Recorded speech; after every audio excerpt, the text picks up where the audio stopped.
یار یگانا ملسی تینوں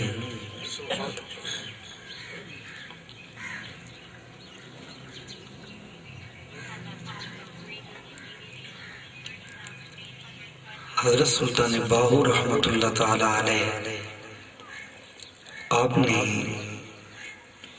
اس بیت شریف کے اندر اپنی بات نہیں کی،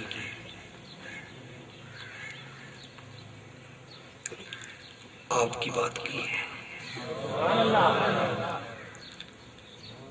اور طریقہ بھی بتلایا ہے، چونکہ آپ تمام انبیاء کرام علیہ السلام کی حیات طیبہ اور ان کی زندگی مبارک کہ جس گوشے کو بھی دیکھیں قرآن پاک کے اندر اللہ نے واضح فرمایا کہ میں نے جتنے بھی نبی اور رسول بھیجے ہیں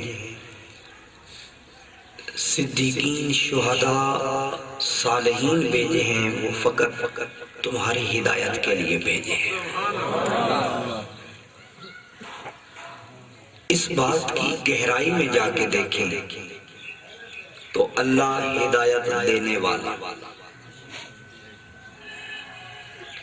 قرآن ہدایت کا ذریعہ، انبیاء ہدایت کا ذریعہ، رسول ہدایت کا ذریعہ، صدیقین ہدایت کا ذریعہ، صالحین ہدایت کا ذریعہ، اور ہدایت لینے والا کون ہے؟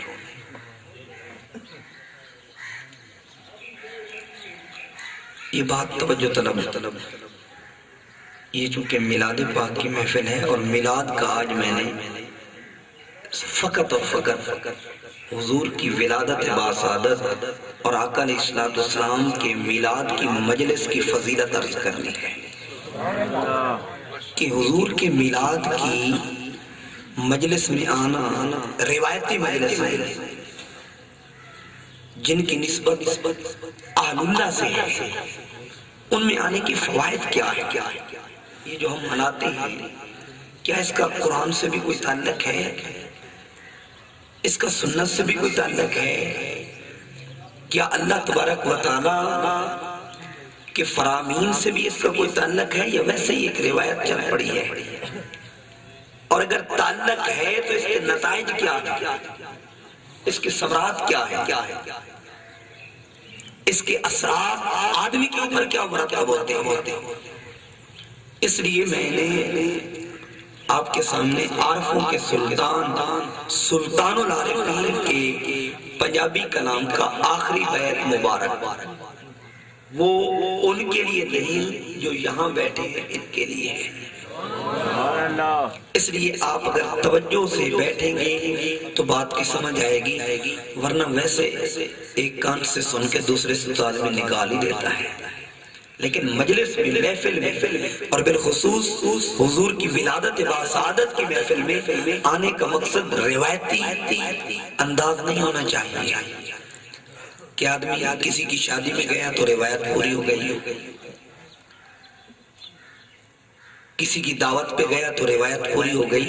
یہ حضور کا میلاد ہے، اور میلاد اس لیے ہوا کہ ملاپ ہو جائے۔ میلاد صرف میلاد کے لیے ہے۔ میں منبر نبوی صلی اللہ علیہ وسلم یہ جس قدر عظیم ہے، جس قدر معتبر ہے، جس قدر شرف عزت و عظمت والا ہے، اسی قدر یہ حساس بھی ہے۔ یہ نہیں ہے کہ یہاں پہ دو بول کے یا دو قصے کہانیاں سنا کے میں چلا جاؤں اور کل قیامت کے دن حضور فرماتے ہیں مولویوں کو لگامیں ڈالیں، اللہ آگ کی لگامیں ڈال کے ان سے پوچھے گا کہ میں نے تمہیں منبر کس لیے عطا کیا تھا اور تم نے کس لیے استعمال کیا؟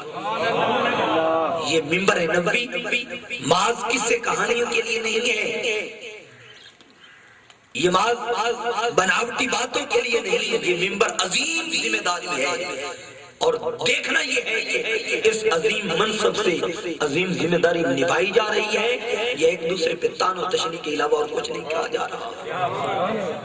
یہ وہ منبر ہے، توجہ طلب، جو آدم علیہ السلام کا منبر ہے، جو موسیٰ علیہ السلام کا منبر ہے، جو عیسیٰ علیہ السلام کا منبر ہے، جو ابراہیم علیہ السلام کا منبر ہے، جو امام الانبیاء محمد عربی صلی اللہ علیہ وآلہ وسلم کا منبر ہے۔ یہ منبر کوئی معمولی منبر نہیں کہ یہاں پہ آ کے ہر ایرا غیرہ بات کہہ دی جائے۔ یہ وہ منبر ہے جس پہ حضور بیٹھتے ہیں، کافر آتا ہے تو حضور اپنی چادر بچھا دیتے ہیں۔ یہ منبر نبوی کے آداب ہیں، یہ منبر نبوی کے تقاضے ہیں۔ تو برائے فصل کردن آمدی، نئے برائے فصل کردن آمدی۔ اے منبر پہ بیٹھنے والے، تو لوگوں کو توڑنے کے لیے نہیں، لوگوں کو منقطع کرنے کے لیے نہیں، لوگوں کے اندر افتراق اور انتشار پھیلانے کے لیے نہیں، تو برائے فصل کردن آمدی۔ یہ منبر تو اس لیے آیا ہے کہ کوئی کافر آئے تو اسے بھی کلمہ پڑھا کے محمد عربی کی امت میں شامل کر دیا، نہ کہ مسلمانوں پہ۔